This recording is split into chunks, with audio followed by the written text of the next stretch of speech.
ये Cessna plane कलाहारी desert के ऊपर से गुजर रहा था। इसमें बैठे 5 लोग अपनी जिंदगी का यादगार सफर कर रहे थे। जमीन पे वाइल्ड लाइफ और वीरान रेगिस्तान के नज़ारों को आसमान से देखना वाकई सिर्फ चंद लोगों को ही नसीब होता है, पर उनका ये हसीन सफर जल्द ही उनकी जिंदगी का बदतरीन वाकया बनने वाला था। कलाहारी के बीचों बीच जहां इंसान का रहना इम्पॉसिबल है, वहां अचानक इनके जहाज में एक मसला हुआ और पायलट ने प्लेन को क्रैश लैंड करवा दिया।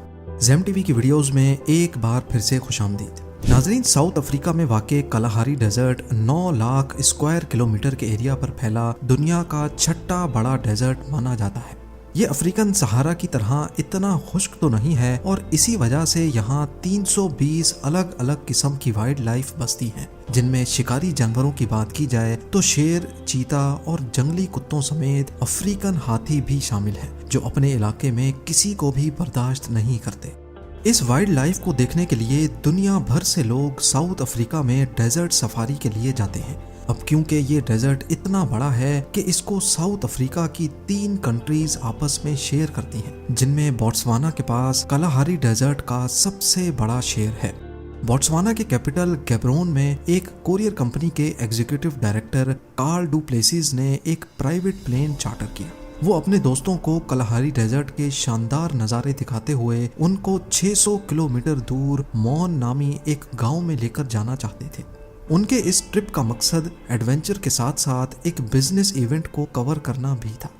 इस हवाई सफर में इनके दोस्त माइक निकोलिक और उनकी बीवी लेनेट निकोलिक समेत नेप ग्राउरेक और जहाज के पायलट कोस्टा मार्कांडोनाटस भी थे।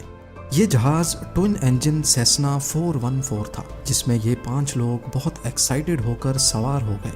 टेक ऑफ करते ही जहाज कलाहारी के ऊपर से होता हुआ मॉन की तरफ रवां दवा था। ये सफर था तो 2 घंटे का, लेकिन 1 ही घंटे के बाद लेनेट, जो कि पहले ही बहुत घबराई हुई थी, उसने प्लेन के एक विंग में से ऑयल लीक होता देखा।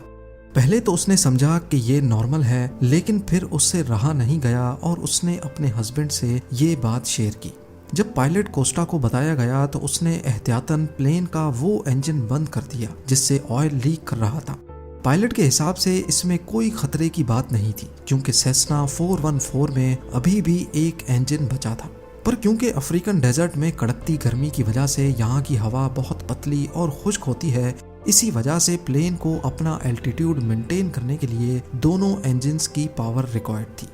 प्लेन अब आहिस्ता आहिस्ता नीचे आता जा रहा था। पायलट ने इमरजेंसी में गैब्रोन कंट्रोल टावर से कांटेक्ट किया, लेकिन बदकिस्मती थी उनकी कि कलाहारी के बीचों बीच रेडियो भी काम करना छोड़ गया था।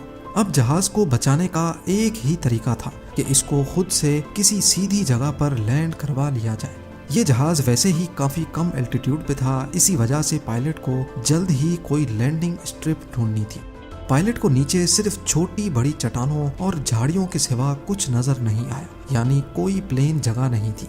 अब सिर्फ एक ही ऑप्शन था और वो था अपनी जान बचाना। पायलट ने सबको ब्रेस पोजीशन में आने को कहा और जहाज को झाड़ियों के बीच में ही क्रैश लैंड करवा दिया। क्रैश लैंड होने से पहले अंदर बैठे पैसेंजर्स को सिर्फ इतना याद था कि जमीन से बहुत करीब पहुंचने पर उनको कई जानवरों के झुंड भागते हुए दिखाई दिए। चंद मिनटों में जब सबको होश आया तो चारों तरफ सिर्फ धुआं और आग थी। लेनेट का हाथ जल चुका था और नेप ग्राउरेक की शायद लंग्स डैमेज हो गई थी, क्योंकि उसको सांस नहीं आ रहा था। फिर सबने मिलकर नेप को प्लेन से बाहर निकाला और दरख्त के सहारे सीधा खड़ा कर दिया। इन दोनों के अलावा बाकी तीनों को कोई सीरियस चोटें नहीं लगी थी।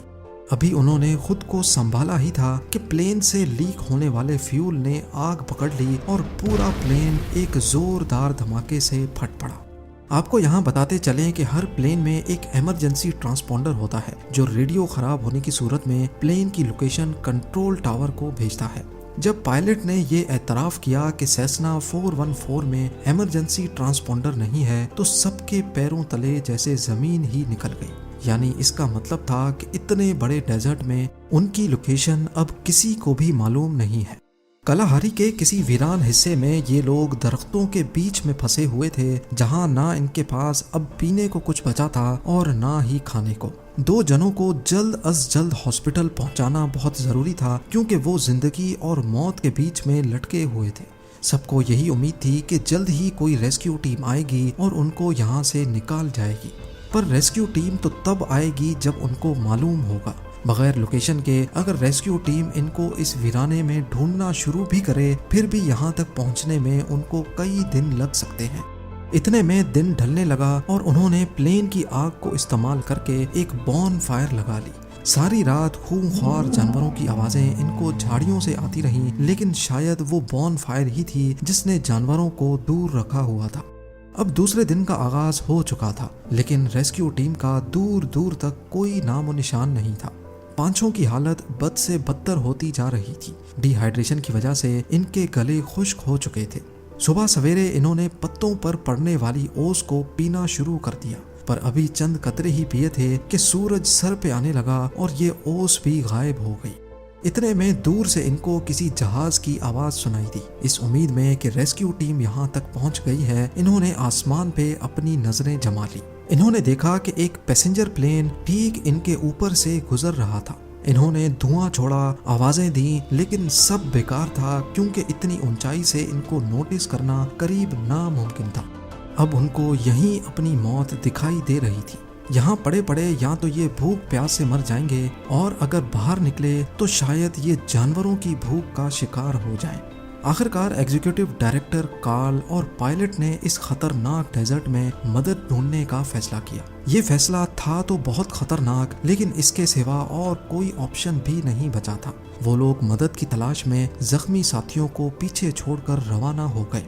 दूसरा दिन भी खत्म होने वाला था। क्रैश साइट पे लेनेट और नेप की हालत अब मजीद बिगड़ती जा रही थी। पूरा दिन आग बरसाने वाली गर्मी ने इनको मजीद डिहाइड्रेट कर दिया था। दूसरी तरफ कार्ल और पायलट को भी पूरा दिन चलते रहने के बाद भी पानी का कोई खास सुराग नहीं मिला था। दूसरे दिन की रात को अचानक बारिश हो गई, पर ये इतनी थोड़ी देर के लिए हुई थी कि क्रैश साइट वाले जख्मी किसी भी चीज में पानी इकट्ठा ना कर सके। प्लेन क्रैश को अब 2 दिन गुजर चुके थे। कार्ल और पायलट कोस्टा हाल से बेहाल लगातार डेजर्ट और बुशेस में चलते रहे, लेकिन मजाल है कि इनको कोई इंसान नजर आए या फिर कोई पानी का जखीरा। अब उनको ये शक पड़ने लगा कि वो सही डायरेक्शन में भी जा रहे हैं कि नहीं। दूसरी तरफ क्रैश साइट पे नेब को अब एक्सट्रीम डिहाइड्रेशन और डैमेज लंग्स की वजह से पैनिक अटैक्स पड़ना शुरू हो गए, क्योंकि वो पिछले 2 दिनों से सीधा खड़ा हुआ था। उसने अकेले ही जंगल में जाने का फैसला किया। वो थोड़ा ही आगे गया तो रात को पड़ने वाली बारिश का पानी एक दरख्त के सुराख में इकट्ठा हुआ पाया। ये मुश्किल से 1 गिलास भी पानी नहीं था, जिसको सबने शेयर करके पिया। तीसरा और चौथा दिन सबने ऐसे गुजारा जैसे अब वो हिम्मत हार चुके हों और बस अपनी मौत का इंतजार कर रहे हों। लेनेट के जख्म पर कीड़े पड़ चुके थे, तो दूसरी तरफ कार्ल और पायलट कोस्टा थे कि पिछले 4 दिनों से लगातार चल ही रहे थे। ये भी एक चमत्कार था कि अफ्रीकन बुशेस में बिना एक्सपीरियंस के वो अभी तक किसी जंगली जानवर का शिकार नहीं हुए थे। 5वें दिन की एंडिंग पे कार्ल और पायलट को दूर से एक हट की छत दिखाई दी। पहले तो उनको लगा कि शायद ये उनका वहम है, क्योंकि रास्ते में कई बार पहले भी ऐसे ख्याल उनको आ चुके थे। वो वाकई एक हट था जिसके अंदर एक लड़की बैठी हुई थी। ये देखकर इनकी जान में जान आ गई। उन्होंने वहां सबसे पहले अपनी प्यास बुझाई और रेडियो करके अपने कंट्रोल टावर को सारा माजरा सुनाया। रेस्क्यू टीम पहले से ही उनको कलाहारी में तलाश कर रही थी, लेकिन सही लोकेशन मालूम ना होने की वजह से वो डेजर्ट के दूसरे हिस्सों में उनको ढूंढ रहे थे। क्रैश के 6ठे दिन सुबह सवेरे क्रैश साइट पे तीनों दोस्तों का सांस करीब निकल ही चुका था कि हेलीकॉप्टर की आवाज ने उनमें जैसे जान भर दी हो। आखिरकार रेस्क्यू टीम क्रैश साइट पे पहुंच चुकी थी। इस प्लेन क्रैश में बचने वालों का कहना है कि मौत से सिर्फ चंद सेकंड पहले रेस्क्यू टीम का वहां पहुंचना किसी चमत्कार से कम हरगिज नहीं है। कार्ल और पायलट कोस्टा का अपने दोस्तों को छोड़कर मदद के लिए निकलना वाकई एक अच्छा फैसला साबित हुआ। इस हादसे में शामिल सारे ही लोग बच गए, लेकिन 2 सालों के बाद पायलट एक और प्लेन क्रैश में अपनी जान खो बैठा। उम्मीद है जेम टीवी की ये वीडियो भी आप लोग भरपूर लाइक और शेयर करेंगे। आप लोगों के प्यार भरे कमेंट्स का बेहद शुक्रिया। मिलते हैं अगली शानदार वीडियो में।